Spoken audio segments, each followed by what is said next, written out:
Eterno nosso Pai, nosso Rei, muito obrigado pela Tua bondade, pela Tua misericórdia, pela Tua graça, que nos perseguem todos os dias da nossa vida.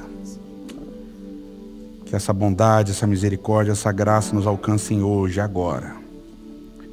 E que mais uma vez, ao estudarmos a Tua palavra, que Teu Espírito possa trabalhar a nossa mente, o nosso coração, para que esse amor, essa bondade, essa graça continue nos transformando até que Cristo volte. Te pedimos isso em nome dele, Jesus Cristo. Amém, Senhor. Amém.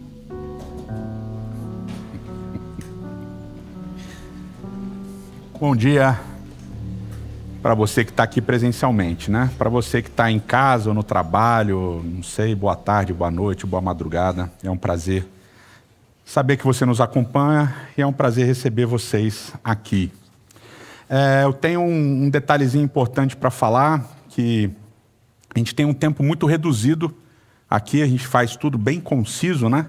Então, uma coisa que eu gosto muito de fazer, a gente acaba não conseguindo, que é fazer um relatório financeiro. Mas eu quero dizer para vocês que vocês podem entrar no nosso site, lá tem uma aba doações, e nessas doações tem uma outra aba, sei lá como é que chama, chamada Transparência. Você pode entrar lá e lá tem o relatório financeiro.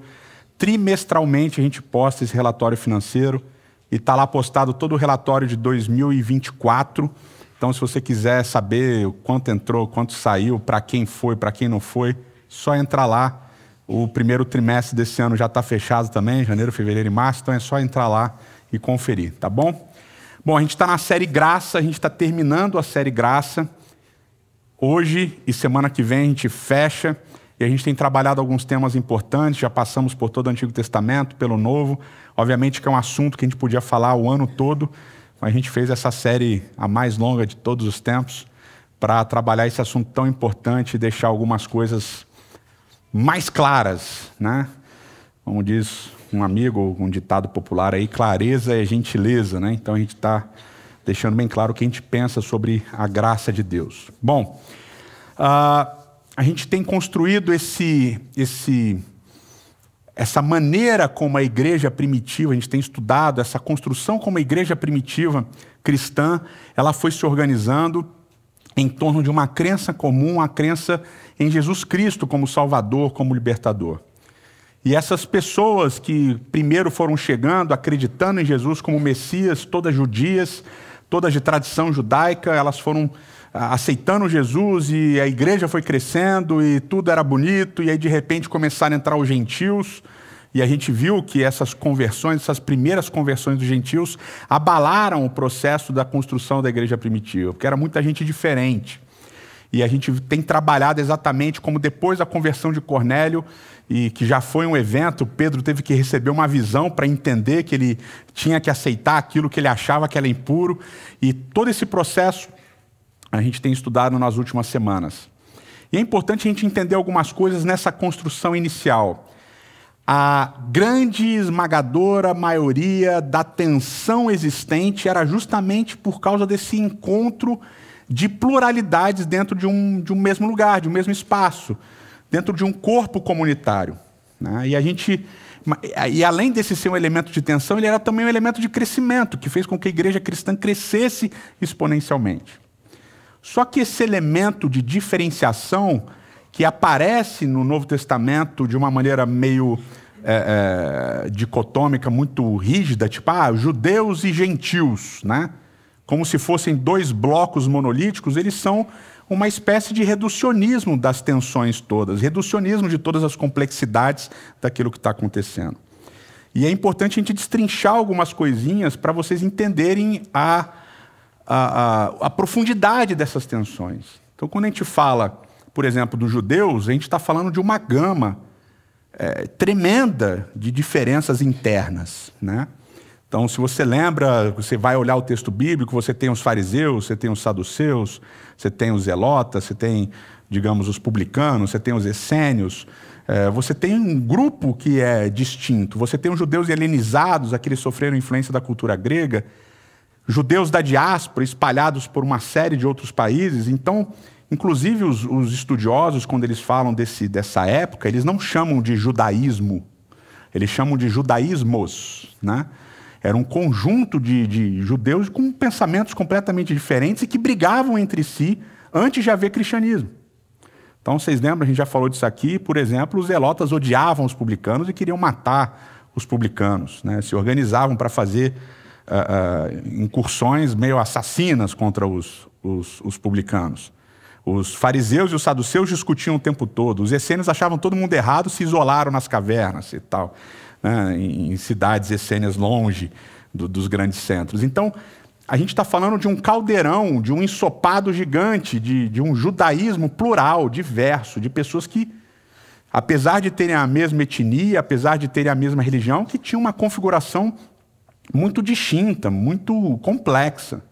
Para você ter uma ideia, talvez uma comparação, não é a ideal, mas vai ajudar você a entender, talvez. Quando você olha, por exemplo, para o protestantismo de hoje, né, e você vê uma série de diferenças, você tem luteranos, metodistas, batistas, presbiterianos e tal. Você tem uma série de religiões distintas dentro do protestantismo. São visões protestantes dentro dessa gama. E, obviamente, quando você está falando do judaísmo, é mais ou menos como se fosse isso na época do Novo Testamento. São gamas completamente distintas de percepção, de interpretação e etc. Então, a gente está falando de judaísmos, ok? Mas, além disso, tem os gentios, que trazem ingredientes de etnias diferentes, de raças diferentes, de adorações, de processos de adoração, de ritos de adoração diferentes, de influências filosóficas diferentes. Então você tem um caldeirão gigantesco de pluralidade. E agora está todo mundo junto. E agora que está todo mundo junto, tem uma crença em comum que une toda essa galera, que é a crença em Jesus Cristo, como Senhor e como Libertador. Mas o pessoal que estava dentro, primeiro, vamos dizer assim, né, os que chegaram primeiro, são esses que tinham o Antigo Testamento, que tinham a Bíblia hebraica, que tinham as profecias, que de uma certa forma aguardavam esse Messias que iria vir.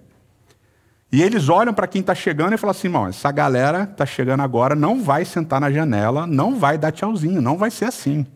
Eles têm que aceitar isso, eles têm que fazer aquilo, eles têm que fazer aquele outro, eles têm que obedecer isso, eles têm que obedecer aquilo e tal, tal. E a gente viu semana passada que o processo foi tão traumático que a igreja, vamos dizer, primitiva, teve que se organizar, se reunir e teve que tomar um voto e escrever uma carta para esses gentios espalhados por algumas cidades que haviam aceitado Jesus Cristo e que estavam agora adorando Jesus Cristo. E nessa carta, a gente viu semana passada, mas eu quero relembrar com vocês, acontece o seguinte, diz assim o texto, capítulo 15 do livro de Atos, também aparece depois no capítulo 21. A carta que eles enviam diz o seguinte, os irmãos apóstolos e presbíteros, aos cristãos gentios que estão na Antioquia, na Síria e na Cilícia. Saudações. Soubemos que alguns saíram do nosso meio sem nossa autorização e os perturbaram, transtornando a mente de vocês com o que disseram. Assim concordamos todos em escolher alguns homens e enviá-los a vocês. Ele vai falar de Paulo e Barnabé, que estão pregando o evangelho, ele vai mandar Judas e Silas e tal. Pareceu bem, verso 28, ao Espírito Santo e a nós, não impor a vocês nada além das seguintes exigências necessárias, que se abstenham de comida sacrificada aos ídolos, do sangue dessa carne, de animais estrangulados e da imoralidade sexual. Vocês farão bem em evitar essas coisas. Então, nesse processo de juntar todo mundo numa mesma crença, numa mesma igreja, numa mesma comunidade, o conselho decide que essa galera que está vindo, esses gentios que estão vindo, eles não podem ser perturbados e terem a sua mente transtornada por obrigações que eles têm que fazer, por coisas que eles têm que guardar, por coisas que eles têm que obedecer. Mas o conselho decide que 4 coisas são importantes. Não comer comida sacrificada aos ídolos, não comer carne com sangue, não comer carne de animais estrangulados e se abster de imoralidade sexual. E aqui é importante a gente frisar que esses gentios que estão vindo, eles não vão ser obrigados a nada mais além disso. Ou seja, o que vai unir todo mundo é a crença em Jesus Cristo. Os judeus continuam guardando o que eles guardavam, os rituais, as festas, sábado, tudo. E os gentios que estão vindo creem em Jesus, mas vão se abster de 4 coisas. 4 nãos. Né? 4 nãos. Comidas sacrificadas a ídolos, carne com sangue, animais estrangulados e imoralidade sexual. Então já começa que aqui você, nessa discussão toda da igreja primitiva, há a conclusão de que não se deve jogar um peso desnecessário sobre aqueles que estão chegando. Que esse peso vai ser carregado por quem já tinha esse peso, que agora é aliviado em Cristo, etc. e tal, e é assim que vai funcionar. Só que essas 4 coisas, elas aparecem no Antigo Testamento em uma seção específica, juntas, tá? Que é a seção de Levítico, capítulo 17, 18, 19 e 20. Nesses capítulos, a ideia de comida sacrificada a ídolos, de carne com sangue, de carne de animais estrangulados, aparece como uma proibição de que eles não devem consumir no capítulo 17, depois pinceladas aqui e acolá no capítulo 19. E também aparece a questão da imoralidade sexual no capítulo 18 e no capítulo 20. Inclusive, a palavra que está em Atos 15 para imoralidade sexual, porneia, é a mesma palavra que vai ser usada na Septuaginta, a tradução do Antigo Testamento para o grego, lá em Levítico, capítulo 18 e capítulo 20. Então são essas coisas. Agora, essa seção de Levítico, capítulo 17, 18 e 20 principalmente, ela está dentro de uma seção maior. Esses capítulos eles estão dentro de uma seção maior, que é a seção que vai do capítulo 17 até o capítulo 26. Essa seção passou a ser chamada de Código de Santidade a partir do século XIX, com um teólogo alemão. Tem alguns problemas nessa nomenclatura, mas enfim, se convencionou chamar assim essa seção. É uma seção que é chamada assim pela repetição de uma ideia, que é a ideia que Deus fala o tempo todo. Sede santos, porque eu sou o Senhor vosso Deus e eu sou santo. Então, como eu sou santo, vocês vão ser santos. E aí esses capítulos vão se desenrolar com a repetição dessa ideia, que é uma ideia interessante, porque Levítico trata de sacrifício, trata do templo, do ritual dos sacerdotes, etc. e tal. Mas aqui nos capítulos 17 até o capítulo 26, ele traz essa ideia de que há uma coletividade que precisa se santificar, de uma coletividade que precisa viver certas coisas. E essa ideia de coletividade sendo santa carrega o princípio, um princípio que é comum na Bíblia desde Gênesis 1 e Gênesis 2, que é o princípio da imitação de Deus. Então, lá em Gênesis 1, Deus é rei e ele confere aos seres humanos a possibilidade de reinarem sobre a terra. No capítulo 2, Deus planta o jardim e tal, e aí diz para o homem cuidar do jardim. Deus é o ajudador de Israel, Deus fala para a mulher ser ajudadora do homem e tal. Então tem todo esse processo de que o que eu faço, vocês vão fazer também. Então vocês vão me imitar. O que eu faço, vocês vão ter a condição de fazer também, obviamente, na dimensão humana. E aqui esse princípio é repetido. Vocês vão ser santos porque eu sou santo. E a ideia aqui dessa santidade, nesses capítulos, ela está relacionada a uma série de coisas. E quando você vai passando, né, se você tiver a sua Bíblia, abre lá em Levítico 17, você vai vendo que tem uma série de coisas. O capítulo 17 vai falar dessas comidas sacrificadas a ídolos, comidas com sangue, animais estrangulados. Você não pode matar o animal de qualquer jeito, você não pode sacrificar o animal de qualquer jeito, tem que ter um ritual, é um processo, não pode fazer, nem você, nem o estrangeiro que está com você e tal. Uma série de coisas aqui. E essa série de coisas tem muito a ver com a ideia de que vocês não vão fazer igual os egípcios de onde vocês saíram, e nem vão fazer igual os cananitas para onde vocês vão ser diferentes, vocês não vão seguir as práticas deles. E aqui fala de sangue nas roupas, etc. Tudo isso no capítulo 17. E tem todo um processo aqui digamos assim, de ritual, de pureza, de impureza, de adoração. O capítulo 18 vai falar das questões sexuais. O capítulo 19 vai falar de uma série de leis, uma gama enorme de leis, algumas recapitulando o Decálogo, os 10 mandamentos. Vai trazer algumas ideias interessantes, como, por exemplo, o amor ao próximo, que vai ser destrinchada. Então, você vai amar o próximo porque você foi escravo no Egito e tal, papapá. Esse próximo é toda e qualquer pessoa, como a gente já estudou aqui em Levítico 19. O capítulo 20 ele é meio que uma repetição do capítulo 18. Só que no capítulo 18, as questões das imoralidades sexuais, elas são tratadas de uma maneira meio apodídica, de maneira meio assim, não vai fazer isso, não vai fazer aquilo, não vai fazer aquele outro, não vai fazer isso, não vai fazer aquilo. No capítulo 20 é tratado de uma maneira mais casuística. Então, se você fizer assim, assim, assado, então a punição vai ser essa, essa, essa. Mas se você fizer de outro jeito, então a punição vai ser aquela, aquela, aquela. Ok? No capítulo 21, ele vai trazer uma série de regulamentações para os sacerdotes. Inclusive, a primeira delas tem a ver com a questão dos mortos. Então, o sacerdote não pode encostar em nada morto, em ninguém morto, a não ser que seja da sua família, seu pai, sua mãe, ou sua irmã, que ainda é solteira.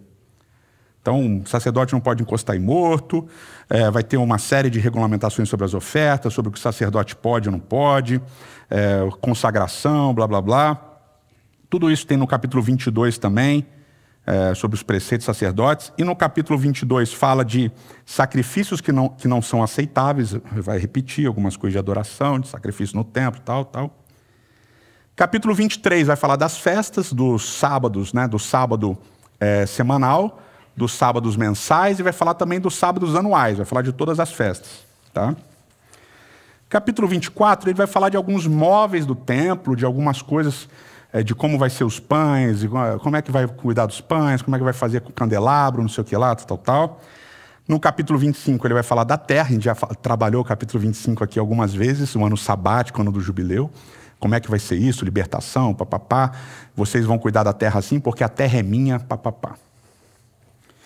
E o capítulo 26, que a gente já trabalhou aqui também diversas vezes, que é o capítulo que fala das bênçãos e maldições, né, e termina com a ideia da misericórdia. Tudo isso é o chamado Código de Santidade, ou seja, é uma gama de coisas.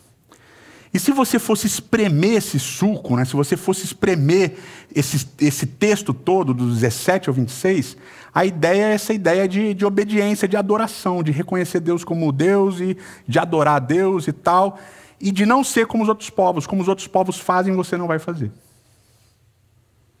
Então, tirando o capítulo 26, que é esse das bênçãos e maldições, todos os outros estão relacionados a essa ideia de adoração. Vocês não vão ser iguais aos egípcios e aos cananitas. Vocês vão ser diferentes. O comportamento de vocês vai ser diferente. Ok? Então, vocês não vão fazer assim, vocês não vão fazer assado. E aqui a gente precisa falar um pouquinho de Levítico 18 e de Levítico 20. Porque existe um contexto maior, que a gente acabou de ver, que é esse contexto da idolatria e da adoração, igual aos outros povos. Então vocês não vão ser igual aos outros povos, vocês não vão adorar os deuses igual a mim, vocês não vão adorar a mim como esses outros povos adoram os deuses. Vocês vão ser diferentes. Contexto maior é esse contexto de idolatria, de adoração. Mas no capítulo 18 e no capítulo 20 existe um contexto menor, além desse contexto maior. E qual é o contexto menor? São capítulos escritos primariamente para homens. Mas não quaisquer homens, são os homens que são os líderes da família e do clã. Para esses homens são colocadas uma série de restrições sexuais. Esses homens não podem se deitar com quaisquer pessoas. Por quê? Numa sociedade em que o líder da família, o líder do clã, podia ter quantas esposas ele quisesse, inclusive a poligamia não aparece aqui, não é condenado. Num contexto em que esse líder da família, líder do clã, podia ter quantas esposas ele quisesse, o texto vai restringir quantas pessoas ele pode dormir com, usando, a maior parte das vezes, um eufemismo. Não pode descobrir a nudez de fulana. Você não pode descobrir a nudez da sua nora, da sua filha, da sua sobrinha, da sua neta. Não pode. Então é uma restrição direcionada aos homens que são os líderes da família e do clã. Eles vão ter esposas. Esse é um problema desconfortável que a gente não gosta de lidar, né? Eles vão ter as esposas, eles vão ter a poligamia, mas eles não podem ter certo tipo de relações sexuais, como os outros povos podiam. Relatos cananitas falam sobre isso, os egípcios não tanto, mas o Império Greco-Romano, tranquilo. Estão entendendo? Beleza. No capítulo 18 e no capítulo 20, uma frase se repete. Várias, né, se repetem, porque basicamente é o mesmo texto, escrito de maneiras diferentes. Mas é aquela famosa frase que a gente gosta de usar para condenar a homossexualidade. E a frase é: não se deitará com outro homem como se fosse uma mulher. E aqui a gente precisa entender o contexto maior e o contexto menor também. Primeiro, e o mais óbvio e até idiota de tudo, é que o texto é dirigido a homens, líderes da família e do clã. Portanto, homem se deitar com homem é condenado, mas mulher se deitar com mulher não é condenado. Então aqui, homossexualidade condenado, lesbianismo não. Está liberado. Estou sendo irônico, tá? Porque eu quero mostrar que usar esse texto para falar sobre isso não faz sentido. Outro ponto, importantíssimo. Aqui a questão é, e pelo fraseado que Moisés usa ali, que o narrador usa aqui, o fraseado é da ideia de um homem hétero se deitar com outro homem, fazendo desse homem mulher. Ou seja, a ideia é que ele não está falando de orientação sexual, ele está falando de um homem hétero que se deita para ter uma relação sexual com outro homem. E principalmente, aqui é o detalhe, em relações de poder. É a relação dele com a família, com o clã. Então a restrição é, você não pode se deitar com qualquer mulher. Essa é a primeira. Segunda, você não pode se deitar com qualquer homem. Você não pode se deitar com os homens que estão dentro da sua família. Nem com seu sobrinho, com seu tio, com seu avô, com seu neto. Você não pode. Porque são relações de poder. Então o texto, ele claramente tem um contexto. E esse contexto em nenhum momento é uma condenação de uma orientação sexual. Mas no contexto maior, é a condenação de um processo de adoração idólatra que podia envolver sexo, sexualidade. E um contexto menor de uma relação sexual que envolvia poder. Portanto, abuso. Ficou claro? Maravilha. Se você discorda, guarda para você, depois a gente conversa. E esse é um spoiler de um curso que em breve nós vamos lançar sobre os textos que são usados erroneamente para falar sobre a homossexualidade. Esses 4 elementos que a igreja primitiva decide que os novos conversos vão seguir, eles têm esse contexto, esse arcabouço maior de uma adoração aos outros deuses, de um contexto de adoração, como a gente chama, pagã.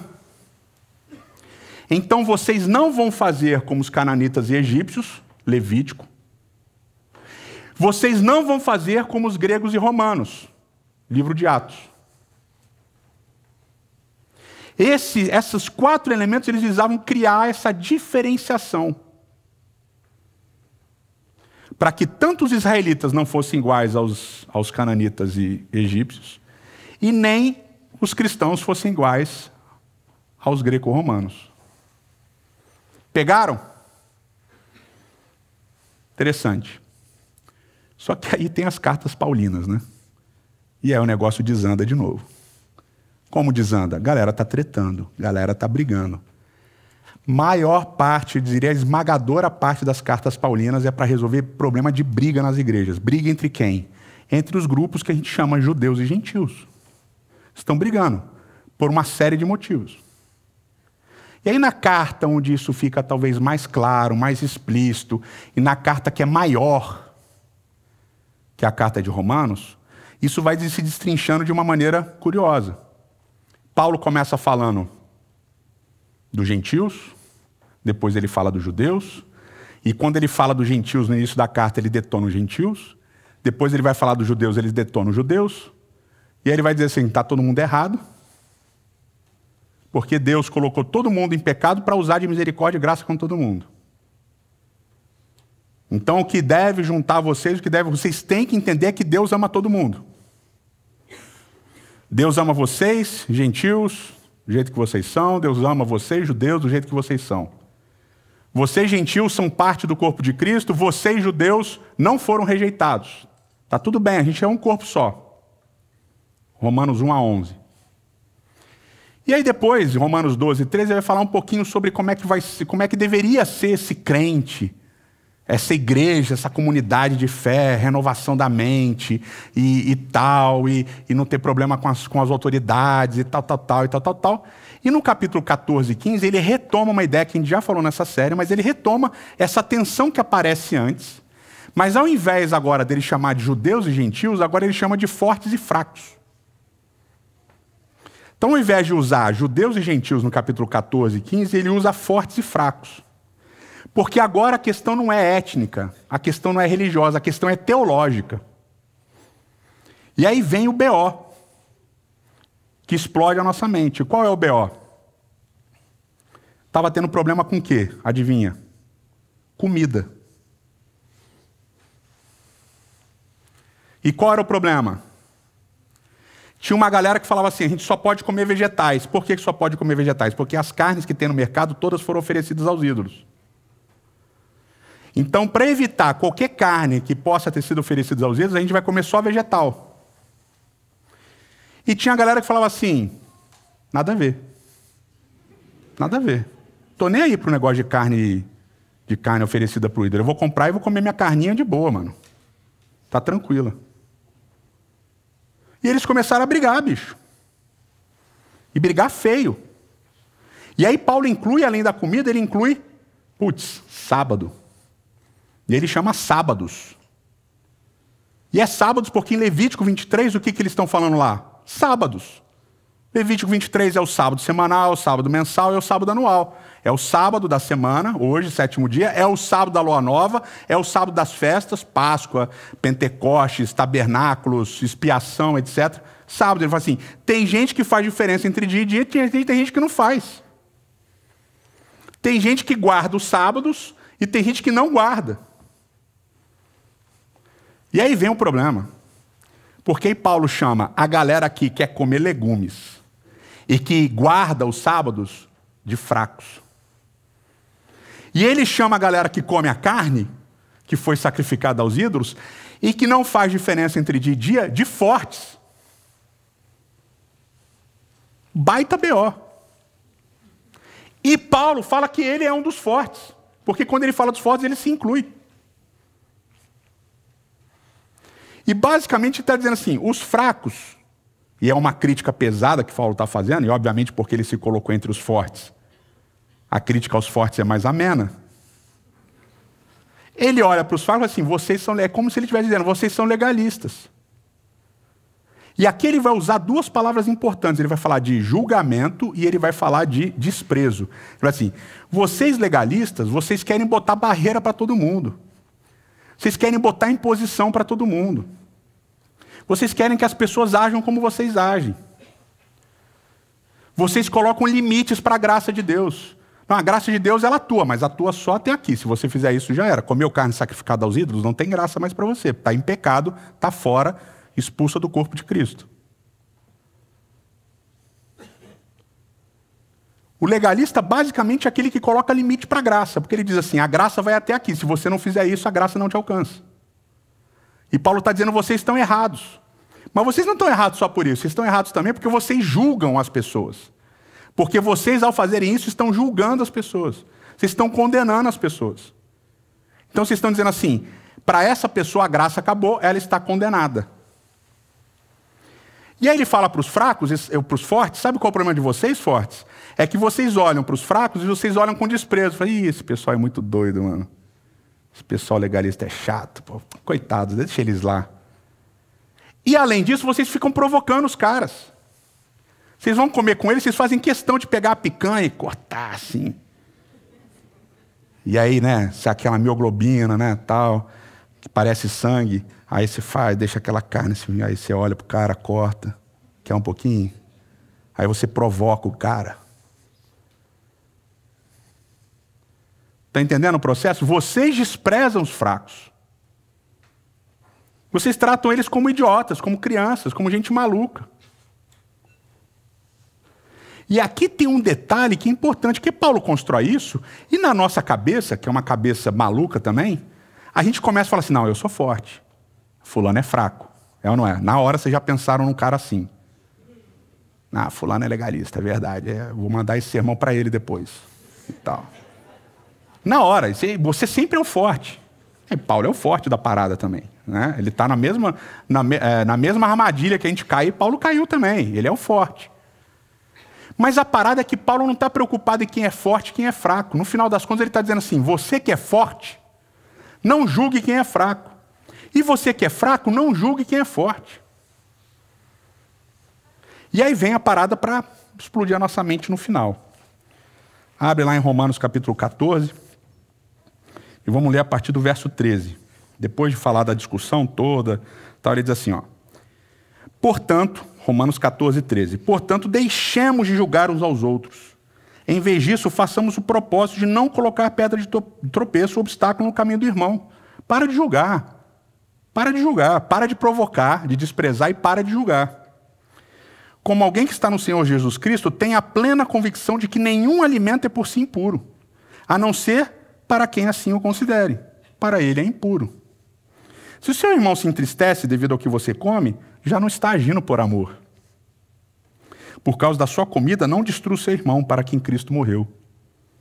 Aquilo que é bom para vocês não se torne objeto de maledicência. Pois o reino de Deus não é comida nem bebida, mas justiça, paz e alegria no Espírito. Aquele que assim serve a Cristo é agradável a Deus e aprovado pelos homens. Por que explode a mente? Qual o problema disso daqui que Paulo está falando? O reino de Deus é maior que comida e bebida. Qual é o BO dessa frase de Paulo? A igreja não votou? O que a igreja votou? Não pode comer carne sacrificada aos ídolos. Não pode comer carne com sangue. Não pode comer carne de animais estrangulados. Não pode praticar imoralidade sexual. A igreja votou essas 4 paradas. E o que Paulo falou? Nada a ver. Vou falar uma parada para vocês. O reino de Deus é maior do que comida e bebida. Lembra de Levítico 26? Bênçãos e maldições? Se obedecerem bênção, se desobedecerem maldição. Mas se vocês se arrependerem, restauração. Aí depois de tudo ele diz assim, mas ainda que vocês não se arrependam, eu por amor vou restaurar vocês. Então aqui, vocês vão fazer parte do corpo de Cristo? Façam isso. Mas ainda que vocês não fizerem, Paulo está dizendo, ainda que vocês não considerem essas coisas todas de comida e bebida, o reino de Deus é maior do que isso mesmo. É isso. E Paulo está dizendo, não importa a sua interpretação da Bíblia, meu amigo. Não importa o que você pensa sobre a Bíblia, sobre Levítico, sobre não sei o que lá. Não importa se você conhece o texto ou não. Se você está em Cristo, você é nova criatura. E você vai viver unido. Sem julgar e sem desprezar. Se você acha que é errado, não faz. E não julga o irmão que faz.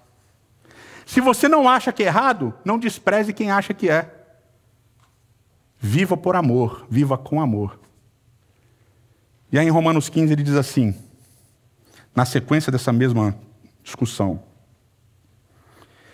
O Deus que concede perseverança e ânimo, deles um espírito de unidade, segundo Cristo Jesus, para que com um só coração e uma só voz vocês glorifiquem a Deus o Pai do nosso Senhor Jesus Cristo. Espírito de unidade. E como é que a gente consegue essa unidade? Cristo fez esse sermão poderosíssimo e está lá relatado em João. Capítulo 17. Na oração que Jesus faz, oração sacerdotal. E lá em João, Jesus diz assim, minha oração não é somente por esses, mas por todos aqueles que vierem a crer em mim, por meio da mensagem deles, para que todos sejam um, com o Pai, como tu estás em mim e eu em ti, que eles também estejam em nós, para que o mundo creia que tu me enviaste. Dê-lhes a glória que me deste, para que eles sejam um, assim como Nós somos um. Eu neles e tu em mim. Que eles sejam levados à plena unidade, para o mundo saiba que tu me enviaste e os amaste igualmente como me amou. Como é que a gente consegue ser um? É amando.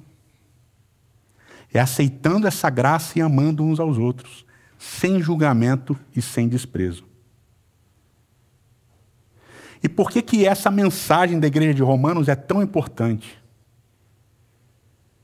Porque a igreja de Roma, essa igreja que era um caldeirão, que era um ensopado gigante com tudo da geladeira dentro, essa igreja é a comunidade. Essa igreja é o cristianismo. Um bando de gente diferente, cada um com a sua interpretação. E o que falta nesse ensopado? O ingrediente principal, que é o amor.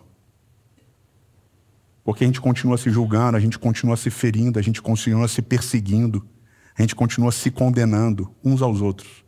Porque o que nos falta é amor. Não adianta nada a gente construir mais uma comunidade cristã. Não adianta nada a gente repetir os mesmos problemas que perseguem o cristianismo desde o seu início. Que é criar divisão, que é criar limitação para a graça, que é viver em briga sobre interpretações bíblicas. Eterno nosso Pai e nosso Rei,